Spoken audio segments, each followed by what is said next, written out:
블레셋과의 전쟁 후 대략 23년 정도가 지나갔습니다.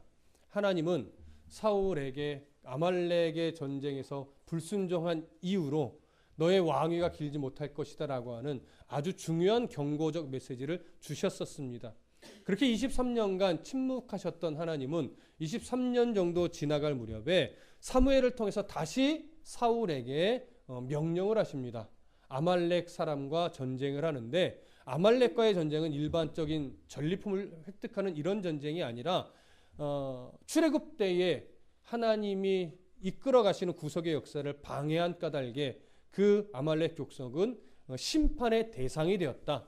그러니 헤렘의 전쟁으로 그들을 네가 이스라엘 백성들과 함께 심판하라는 것이었습니다. 그렇기 때문에 하나님의 심판을 대행하는 것이어서 어떤 전리품 하나라도 취해서는 안 되는, 하나님의 명령대로 남녀노소 할 것 없이 생명 있는 것은 죽이고 불에 타는 것은 태우고 불에 타지도 않고 생명도 없는 것은 여호와의 곳간에 옮김으로 사람이 취하지 않고 모든 것을 하나님만이 취하시도록 행해야 하는 그러한 전쟁이었습니다. 사울에게 주는 어떤 마지막 기회와도 같았을 것입니다. 이 테스트에라도 합격했다면 하나님은 그를 그냥 버리시지는 않으셨을 겁니다. 전쟁을 잘 치렀습니다. 승리까지 했습니다. 그런데 그는 아주 승리한 이후에 중요한 실수를 했습니다. 아과강을 바로 죽이지 않고 자신을 드러내고 과시하며 자신의 왕권을 강력하게 다시 잡기 위해서 아과강을 살려 생포했습니다. 사람들 앞에서 멋지게 죽이기 위함이었죠. 그리고 백성들을 핑계로 삼았지만 여러 짐승들 중에 볼품 없는 것들은 다 죽이고 그래도 품질이 좋은 것들만 전리품으로 삼아 왔던 겁니다. 결국 하나님은 사무엘을 통해서 사울을 버리겠노라고 선언하게 되지요. 오늘은 바로 그 선언이 이루어지고 사울의 마지막 장면을 말하자면 보게 됩니다. 그 내용 속에 하나님이 어떤 의미들을 담아 놓으셨는지 오늘 우리가 말씀을 통해서 확인해 볼 것입니다. 13절부터 16절을 함께 읽겠습니다. 시작. 사무엘이 사울에게 이른즉 사울이 그에게 이르되 원하건대 당신은 여호와께 복을 받으소서.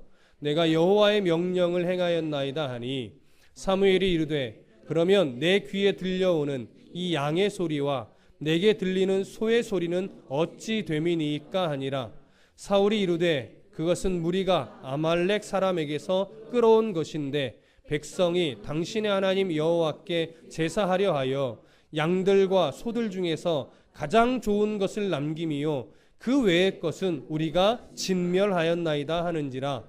사무엘이 사울에게 이르되 가만히 계시옵소서. 간밤에 여호와께서 내게 이르신 것을 왕에게 말하리이다 하니 그가 이르되 말씀하소서.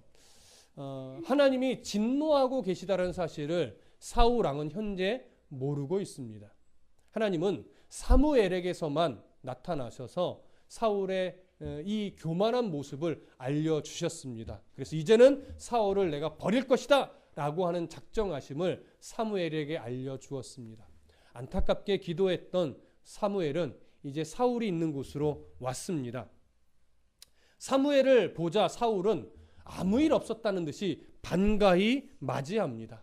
그러면서 인사처럼 축복합니다. 당신은 여호와께 복을 받으소서. 그 말로 끝난 것이 아니라 이렇게도 이야기합니다. 내가 여호와의 명령을 다 행했습니다.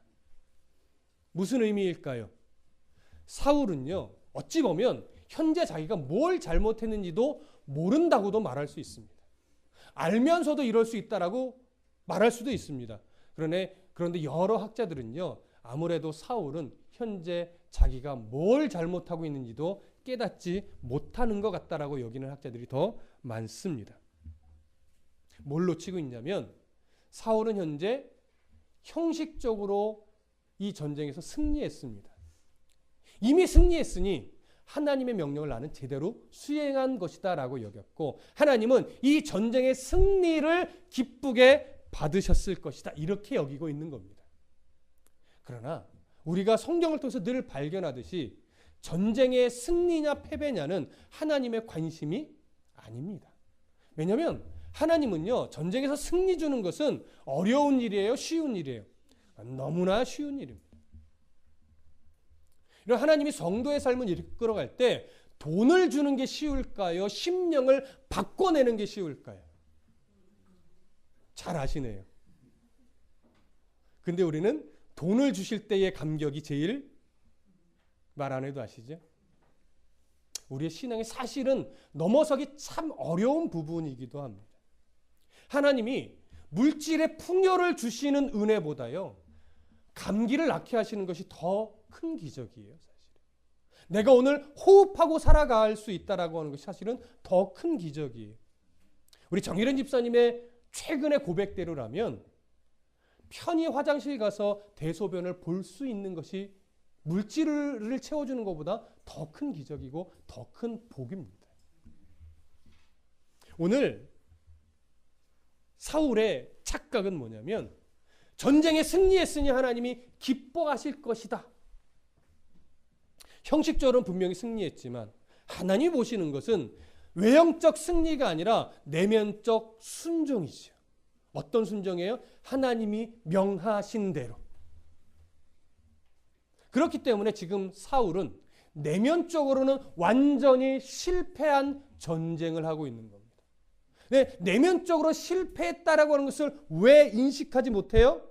형식적으로, 외면적으로 승리했기 때문에 그 승리의 도취가 되어서 내면적으로 실패하고 있다라고 하는 것을 놓치고 있는 거예요. 목회자들의 가장 위험한 상황이 언제입니까? 교회가 외적으로, 양적으로, 또 재정적으로 성장했을 때입니다. 그때 내면적으로도 실패하지 않을 수 있도록 더 말씀에 깨어서 교회의 모든 내용들이 하나님 앞에 부끄럽지 않고 하나님이 기뻐하시는 내용으로 계속 질서를 잡아가고 채워가야 되는데, 양적으로 커지고 재정적으로 넉넉해지다 보면 그냥 이 규모 자체로 하나님이 기뻐하시겠지라고 하면서 자기 맘대로 한단 말이죠. 그러다 보면 점차 교회는 하나님이 기뻐 세우시는 교회로 가지 않고 그냥 사람의 흔적만 남는 교회로 가게 되어 있습니다. 오늘 사울이 바로 그런 실패의 자리에 서서 실패 한 줄도 모르고 교만하게 어깨에 힘주고 있는 그런 상황이라고 보시면 됩니다.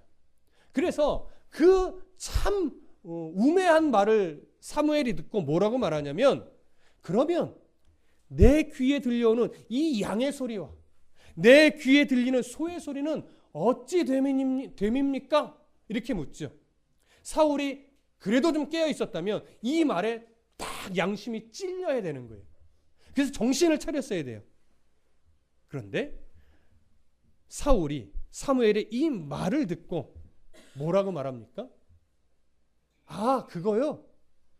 백성들이 하나님 앞에 제사하려고 좋은 것은 다 나쁜 것은 다 죽였지만 좋은 것은 하나님 앞에 감사함으로 제사하려고 가지고 온 거예요. 이렇게 얘기를 하죠. 물론 백성들이 조금 더 욕심을 내서 가지고 왔을 수도 있어요. 그러나 대부분 그렇게 보지 않습니다. 사울이 자기 욕심에 좋은 것들은 남겨 잡아와라 이래 놓고서 누구 핑계 대는 것으로 봐요? 백성들 핑계 대는 것으로 봅니다. 그러면서 끄집어내는 게 이거예요. 하나님께 더 좋은 곳으로 바치면 좋은 일 아닙니까? 여러분, 교회의 내용은 좋은 게 아닙니다. 뭐가 좋은 거죠? 하나님이 인정하시는 것이 좋은 겁니다. 근데 우리는 어떤 말을 너무 쉽게 던지냐면 그냥 은혜로 해. 틀린 말은 아닙니다. 그 밑바닥에 분명한 하나님의 사랑의 가치가 있고 교회 공동체를 하나의 뜻에서 유익하기 위해서 더 좋은 것을 선택해서 하자, 이런 의미의 좋은 게 좋은 거야 라고 하면 충분히 수용할 수 있습니다. 그런데 그런 분별이 없이 그냥 좋은 게 좋은 거야 라고 넘어간다면 때로는 하나님이 기뻐하시지 않는 내용도 그냥 좋은 게 좋은 거야라는 식으로 우야무야 그냥 대충 얼버무려서 넘어가게 되는 경우가 오히려 더 많습니다. 교회는 철저하게 뭐가 기준이냐면 좋은 게 좋은 게 아닙니다. 하나님 보시기에 옳은 게 좋은 겁니다. 그래서 그걸 분별하기 위해 싸워야 되고 그걸 선택하기 위해 싸워야 됩니다. 그게 비단 교회 안에서뿐만이겠습니까? 믿음의 가정에서도 또 성도 개개인이 세상 속에서 무엇인가를 판단하고 선택하는 그 기준에서도 좋은 게 좋은 것이 아니라 하나님 보시기에 옳다고 여기는 것을 옳다고 여기며 그것을 선택하는 씨름을 성도가 해야 되는 겁니다. 그래서 치열한 전쟁이에요. 그래서 어려운 거예요. 그래서 때로는 손해를 감수할 수밖에 없는 게 성도다운 선택이고 교회다운 선택에서 일어날 수밖에 없는 일인 겁니다. 하나님께 더 좋은 것으로 바치는 것이 더 좋지 않겠습니까? 경제적 논리는 맞습니다. 바른 신앙적 논리로는 틀린 것입니다. 하나님이 원하시는 내용이 아니었기 때문에. 그래서 이렇게 거들먹거리며 내뱉는 사울의 말을 사무엘이 듣고 뭐라고 말하냐면 이렇게 말합니다. 오늘 16절에 이렇게 말하죠. 가만히 계시옵소서. 저는 성경이 되게 부드럽게 표현했다고 생각합니다. 뭐라고 말했을까요? 그거 좀 이미 다 아시네요. 그렇죠? 이미 다 아시네요. 굳이 제 입으로 말 안 할게요. 바로 그렇게 말하고 싶었을 거예요. 절제하고 눌러서 말합니다. 가만히 계십시오. 그러면서 뭐라고 말해요? 간밤에 여호와께서 내게 이르신 것을 왕에게 말하겠습니다. 그때 사울이 아직 무슨 말을 할지도 모르고 말씀하옵소서. 말씀하옵소서. 자, 하나님 뭐라고 하셨는가? 자, 17절부터 19절 함께 읽겠습니다. 시작. 사무엘이 이르되 왕이 스스로 작게 여길 그때에 이스라엘 지파의 머리가 되지 아니하셨나이까. 여호와께서 왕에게 기름을 부어 이스라엘 왕을 삼으시고 또 여호와께서 왕을 길로 보내시며 이르시기를 가서 죄인 아말렉 사람을 진멸하되 다 없어지기까지 치라 하셨거늘 어찌하여 왕이 여호와의 목소리를 청종하지 아니하고 탈취하기에만 급하여 여호와께서 악하게 여기시는 일을 행하였나이까.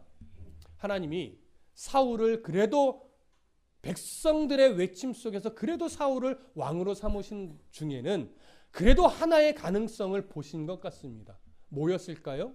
그의 겸손함입니다. 물론 겸손이 이유는 아닙니다. 그러나 그래도 그의 겸손 하나는 하나님이 인정하셨던 것으로 여겨집니다. 그래서 그 겸손할 때 당신을 왕으로 하나님이 세우셨습니다.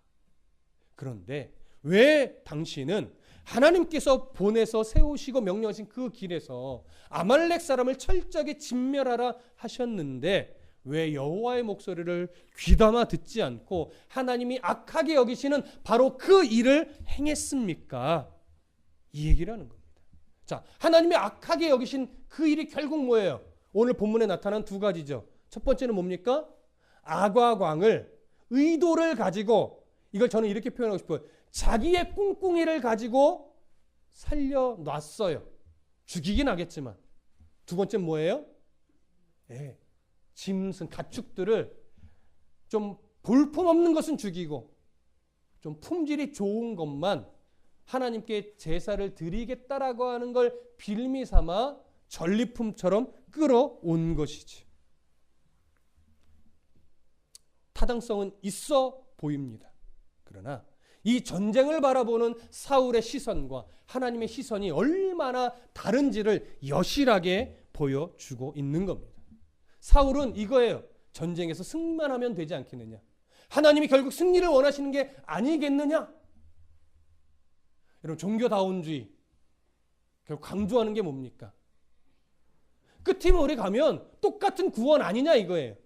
그렇죠? 그들의 시선은 그겁니다.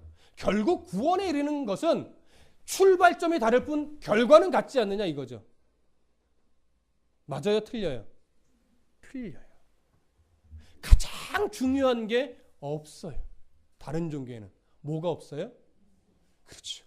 우리의 죄를 대속하기 위해 십자가에서 죽으신 하나님이신 예수 그리스도가 그들에겐 없단 말이에요.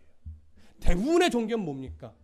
나의 종교적 열심이 우리를 구원에 이르게 하는 그거죠. 내게서 구원의 이유를 찾는 게 대부분의 종교입니다. 그러나 기독교는 내게서 구원의 이유를 찾지 않습니다. 나를 위해 죽으신 예수 그리스도에게서만 유일하게 구원의 이유를 찾습니다. 그래서 악한 자도 주로 말미암아 구원에 이를 수 있는 겁니다.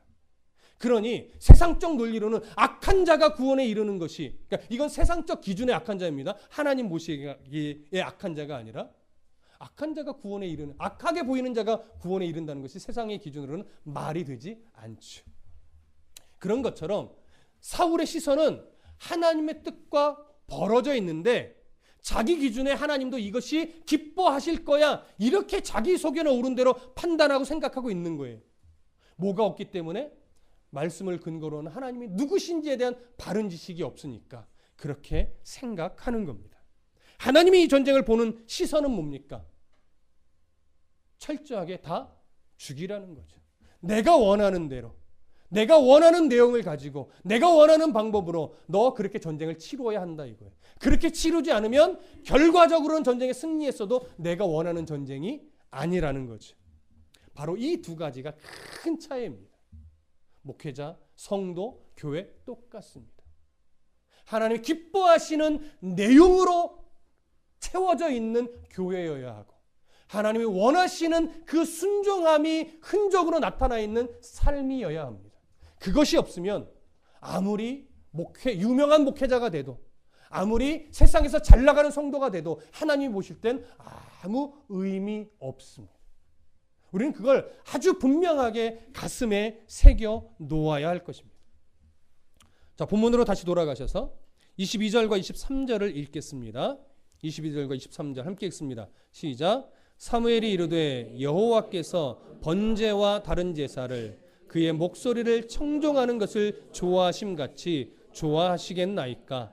순종이 제사보다 낫고 듣는 것이 순양의 기름보다 나으니 이는 거역하는 것은 점치는 죄와 같고 완고한 것은 사신 우상에게 절하는 죄와 같음이라. 왕이 여호와의 말씀을 버렸으므로 여호와께서도 왕을 버려 왕이 되지 못하게 하셨나이다 하니. 자, 사무엘이 사울에게 정확하게 말하는데, 하나님은 번제와 여타의 다른 제사들을 아무리 많이 드려도 하나님께 순종하는 것보다 좋아하시지 않는다, 이렇게 말해요. 그러니까 하나님께 순종하는 것을 더 좋아한다라고 하는 것이죠. 즉 하나님이 가장 기뻐하는 것은 제사가 아니라 뭐라고 말해요?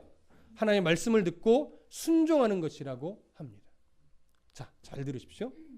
사울의 모습에서는요, 무엇이 충돌하는 모습이 보이냐면 하나님께 드리는 제사와 하나님 앞에 순종하는 것 사이에서 충돌이 일어나는 것을 보게 됩니다. 그는 순종하지는 않았는데 제사는 드리려고 해요. 그러니까 하나님이 너의 제사를 내가 받고 싶지 않다는 거죠. 결국은 뭐가 없으니까, 순종이 없으니까. 그런데 잘 들으십시오. 사실 제사와 순종은 본래 충돌이 일어나면 됩니까, 안 됩니까? 원래는 안 됩니다. 왜 안 되냐면 온전한 제사라고 하는 것은 뭘 전제로 하는 거예요? 온전한 순종을 전제로 하는 거예요. 근거로 하는 거예요. 그렇기 때문에 온전한 제사는 온전한 순종이 있을 때 온전한 제사가 되는 것이고, 온전한 순종이란 온전한 제사를 통해서 하나님이 어떤 분인지를 바르게 알게 될 때 또 가능한 거예요. 그렇기 때문에 제사와 순종은요, 사실은 따로 분리돼서 가는 게 아니에요. 그런데 온전한 순종이 없이 온전한 제사를 드린다고 말하는 것은 뭐냐면 착각하기 때문에 그래요. 열심히 제사하면 돼, 이렇게 착각하는 거죠. 누구처럼? 가인처럼요. 열심히 제사하면 돼, 뜨겁게 예배하면 돼, 열심히 기도하면 돼. 신앙은요, 물론 열심히 해야 됩니다. 그러나 신앙은 열심으로 승부하는 게 아닙니다. 하나님을 바르게 알고 그 아는 하나님의 뜻을 내 가슴에 잘 새겨서 그대로 순종하는 삶의 흔적들을 가지고 뭐 하는 거예요? 제사하는 거예요. 그럴 때 그 제사가, 그 예배가 올바른 예배가 됩니다. 하나님이 기뻐하시는 예배가 되는 겁니다. 이것을 놓칠 때가 많죠. 그러니 여러분, 우리는 왜 예배가 죽어가고 있는지, 많은 사람들이 예배를 통하여 왜 은혜를 못 받고 있는지 우리는 좀 점검해야 됩니다. 물론 여러 가지 이유가 있습니다. 한 가지 이유일 수는 없죠. 그러나 오늘 본문의 말씀과 좀 연결해서 한 가지 이유를 꼬집어 본다면 왜 예배가 죽어가느냐? 순종의 삶이 없기 때문입니다. 내가 성도로서 치열한 성도다운 씨름을 평상시에 전혀 하지 않다가 그저 주일에만 와서 예배하려고 하니까 그 예배가 살아있는 예배가 되지 못합니다. 그래도 어떤 사람은 감격스럽게 예배하던데요. 그건 왜 그럴까요? 그냥 감성의 터치만 받는 겁니다.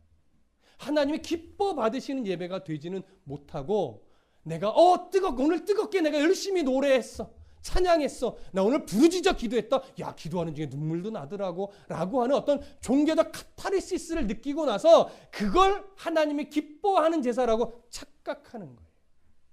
하나님이 기뻐하는 제사에는요, 열심도 물론 있고요, 눈물도 거기에는 있고요, 어떤 통곡과 부르짖음도 있을 뿐이에요. 그러나 눈물 없이도 하나님이 기뻐하는 예배는 드릴 수 있습니다. 통곡 없어도요, 얼마든지 하나님이 받으실 만한 예배를 드릴 수 있습니다. 전제가 뭐예요? 성도다운 한 주간의 삶의 씨름, 예수 믿는 자로서 부끄럽지 않으려고 치열하게 애쓰고 노력한 흔적, 그 흔적들이 한 주 내내 치열한 흔적으로 있어서 그걸 가지고 하나님 앞에 이 삶의 모습을 제물 삼아 나왔는데 어찌 예배가 죽어 있을 수 있겠습니까? 살아있죠. 하나님을 바라보는 시선이 다른데, 하나님 앞에 내 마음을 드리는 그 태도가 다른데 어찌 그 예배가 죽어 있을 수 있겠습니까? 그러니 결국 바른 예배와 삶의 순종은 늘 세상 속에서 함께 가야 하는 겁니다. 그런데 그럼에도 불구하고 성도의 삶이 힘든 이유는 뭐냐면 우리의 죄성은 그렇게 수없이 예배하고 그렇게 수없이 하나님 속에서 하나님 앞에서 엎드려서 치열하게 살아나도 순간순간 툭 치고 올라오는 죄의 습성에 자꾸 미혹되기도 하고 넘어지기도 하기 때문에 그렇습니다. 근데 성도의 또 그럼에도 불구하고 성도의 힘이 뭐예요? 일깨워 주시는 하나님의 은혜가 있어요. 그때 내가 오늘 넘어졌구나. 툭툭 털고 다시 나의 시선을 하나님께로 교정해 가면서 한 걸음씩 또 주께로 나아가는 거예요. 한 걸음씩 한 걸음씩. 그게 바로 성도가 가지고 있는 힘이죠. 버리지 않는 하나님을 거기서 우리는 경험하는 겁니다. 오늘날 사단의 전략은 예배를 못 드리게 하는 게 아닙니다. 오늘날 사단의 전략은요, 예배한다고 핍박받는 것으로 드러나는 일은 드뭅니다. 없는 게 아니고. 사단의 현대의 이 사단의 전략은 뭐예요? 예배를 못 드리게 하는 것이 아니라 예배를 위한 예배가 되게 하는 거예요. 무슨 말씀인지 아시겠습니까? 그래서 예배가 더 세련돼질 때 조심해야 됩니다. 세련된 예배가 틀린 게 아니에요. 그런데 세련된 예배를 지향하다 보면 하나님이 기뻐하시는 예배로 초점을 맞추기보다 예배를 위한 예배가 될 수가 있어요. 그래서 늘 긴장하고 균형감을 놓치지 말아야 되는 거예요. 삶이 없는 예배가 되게 만드는 거예요. 책망이 없는 예배가 되게 만드는 거예요. 복음이 없는 설교가 되게 만드는 거예요. 그게 사단의 미혹이고 사울이 지금 빠져있는 함정입니다. 우리가 예배하는 이유는 신학적으로는 이렇게 저렇게 설명할 수 있는데 오늘 본문에 좀 맞춰보면 우리가 왜 예배해야 하는가? 바르게 왜 예배해야 되는가? 하나님의 말씀에 순종하기 위한 힘을 얻기 위해서 예배하는 겁니다. 근데 그렇게 하나님을 집중하며 예배할 때 하나님이 또 기쁘게 영광을 받으십니다. 그런데 사울은 예배를 위한 예배를 드리려고 하고 있고 자신의 공로를 보여드리기 위한 예배를 드리고 있는 거죠. 그래서 한때 유명한 A.W. 토저 목사님의 책 중에는 예배인가 쇼인가 이런 책도 있었습니다. 마치 예배가 쇼처럼 변하는 것에 대한 경각심을 일깨워 주는 거죠. 화려함이 틀렸다가 아니라 화려함을 너무 추구하다 보면 하나님을 향한 예배가 아니라 그냥 우리의 눈과 귀를 즐겁게 하는 쇼가 될 수도 있으니 조심해야 된다라고 하는 것이죠. 그래서 오늘 사무엘 선지자가 아주 중요한 말씀을 하죠. 순종이 제사보다 낫다. 그런데 여러분, 이 순종이 제사보다 낫다라는 이 말을 우리가 조금 주의하셔서 생각하실 필요가 있습니다. 이 말은 제사보다 순종이 더 중요하다라는 차원의 비교를 하는 말이 아닙니다. 여러분, 제사와 예배와 순종 어느 게 더 중요합니까? 예배가 더 중요합니까? 아니요, 순종이 더 중요합니까? 이 말씀을 이런 식의 비교로 이해할 수 있다라고 하는 거예요. 이건 이렇게 뭔가를 나누고자 비교하는 말이 아니라 순종과 참된 헌신을 통해서 드려지는 제사, 그러한 예배가 되어야 함을 강조하는 겁니다. 순종을 이끌어낼 수 있는 바른 예배여야 된다는 거예요. 그러니까 예배와 순종, 뭔가 경중을 나누는 것이 아니라 바른 예배는 바른 순종의 흔적을 가져야 되는 것이고, 바른 순종의 이 흔적은 바른 예배를 통해서 하나님을 알아감으로 되어지는 것이니 바른 예배와 바른 순종은 함께 가야 된다는 걸 말하는 것이지, 예배보다 순종이 더 중요해, 이런 우열을 가르는 비교의 말씀이 아니라는 것 여러분 조심하시기를 바랍니다. 그러니 여러분 오늘 말씀을 통해서 우리가 진정한 예배는 결국 무엇을 제물 삼아 드리는 예배겠어요? 성도답게 살아내는 치열한 한 주간의 내 삶의 흔적, 거기서 수없이 넘어지고 깨지면서 배웠던 하나님, 감사했던 흔적, 이런 것들을 다 내 마음속에 제물로 다 담아서 오늘 하나님 앞에 나와 그걸 다 내어드리며 회개할 것은 회개하고, 책망받을 것은 책망받고, 감사할 것은 감사하고, 영광을 돌려드릴 것은 돌려드리면서 그 하나님께 나의 마음이 집중되어지는 그런 예배, 이것이 바로 진짜 하나님이 원하시는 예배인 것입니다. 사무엘은 사울이 이 흔적이 없는 사울의 이 모습을, 이러한 제사를 뭐라고 말하냐면 점치는 것과 다를 바 없다고 얘기합니다. 우상을 숭배하는, 사신 우상이라는 건 드라빔 같은 수호신 우상을 말하는 건데 우상을 숭배하는 것과 다르지 않다라고 하는 거예요. 사실은 좀 무서운 말씀입니다. 여러분, 우리에게도 동일하게 좀 긴장감을 가질 필요가 있어요. 이것이 공포로 다가오라는 얘기가 아닙니다. 내가 한 주간 성도답게 치열한 어떤 이 싸움이 없었다면 자칫 우리가 오늘 드리는 이 예배가 점치는 것과 다를 바 없고 우상을 숭배하는 것과 다를 바 없다라고 하는 말씀이에요. 물론 과한 표현입니다. 제가 과한 표현을 적용하는 겁니다. 그러니 여러분, 부족하든 또 말이 좀 안 맞네요. 어찌됐거나 한 주간의 치열한 성도로서 살기 위한 흔적들, 세상 속에서 이 싸움의 흔적들을 잘 가지고 와서 하나님 앞에 온 마음을 다해 내어드리는 그런 흔적들이 있기를 간절히 소원합니다. 그것이 없는 사울이 끝내 하나님 앞에 오늘 버림을 받습니다. 자, 24절, 25절 함께 읽겠습니다. 시작. 사울이 사무엘에게 이르되 내가 범죄하였나이다. 내가 여호와의 명령과 당신의 말씀을 어긴 것은 내가 백성을 두려워하여 그의 말을 청종하였음이니이다. 청하오니 지금 내 죄를 사하고 나와 함께 돌아가서 나로 하여금 여호와께 경배하게 하소서 하니. 자, 하나님이 당신을 버렸습니다라는 말을 들은 사울이 이제서야 마치 회개를 하는 듯 여겨집니다. 뭐라고 말합니까? 내가 범죄했습니다. 내가 여호와의 명령과 당신의 말씀을 어겼습니다. 백성들을 내가 두려워했기 때문에 그렇습니다. 그러니 제발 부탁합니다. 지금 내 죄를 용서하시고 나와 함께 돌아가서 여호와께 경배하소서. 회개인 것 같이 보이기는 합니다. 그런데 이상하게 뒷구절로 자꾸 넘어가면 진정한 회개였나 의심이 듭니다. 그래서 우리는 뒤의 내용을 통해서 이런 사울의 반응을 우리가 어떻게 보아야 될지를 좀 정리해 보겠습니다. 26절과 27절 함께 읽겠습니다. 시작.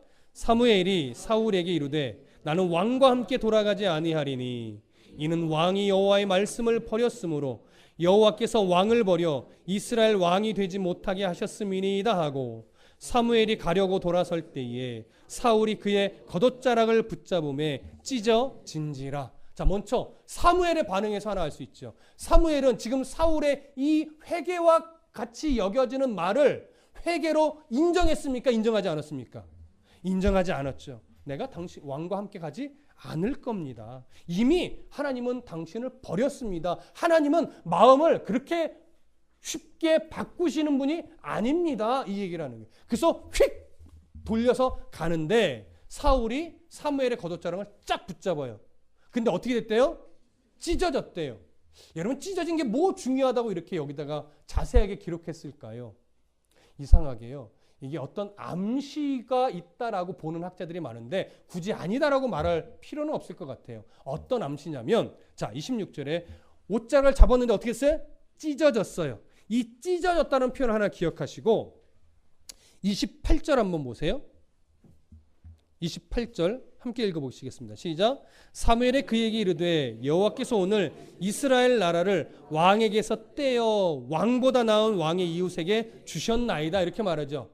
자, 이건 사실은 다윗에게 이 나라를 줄 거다, 다스리게 할 것이다, 이 얘기예요. 그렇죠? 그런데 여기에 보면 이 이스라엘 나라를 왕에게서 떼어, 이 표현 있죠. 떼어라는 표현과 앞에서 찢어졌다라는 표현이 동일한 단어를 씁니다.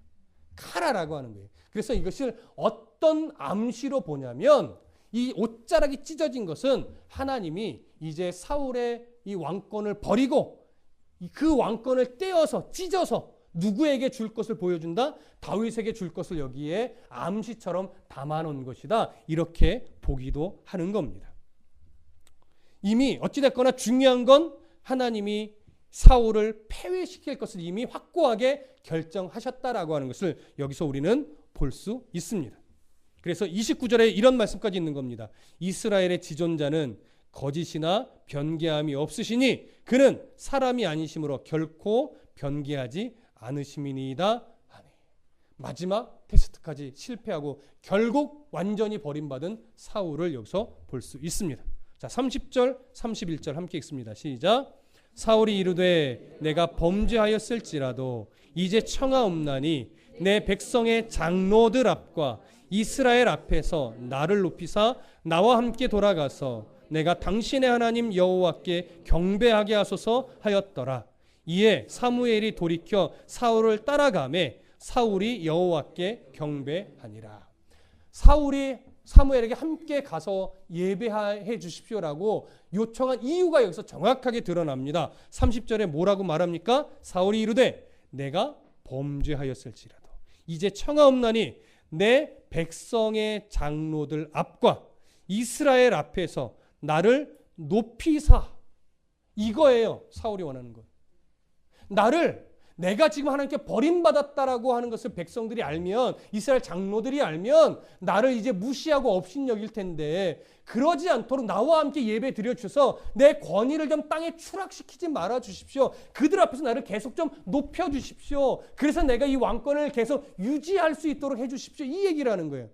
아직까지도 뭘 보는 거예요? 하나님의 영광을 붙잡으려고 하지 않고 사람들의 눈치를 붙잡고 눈치를 살피며 자기 영광을 붙잡고 싶은 사울의 마음이 여기 정확하게 드러나 있습니다. 그러면서 나와 함께 돌아가서 내가 누구의 하나님이요? 나의 하나님이 아니에요. 사무엘에게 당신의 하나님 여호와께 경배하게 하소서라고 말합니다.